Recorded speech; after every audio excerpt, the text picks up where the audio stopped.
চারিদিকে একটি ঢঙি নোয়াখালী বিভাগ চাই।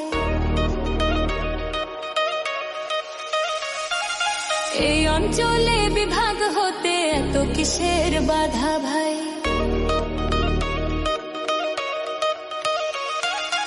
এতদিনের অবহেলায় আজকে আবার গর্জে ওঠা উন্নয়নের কথা শোনাই।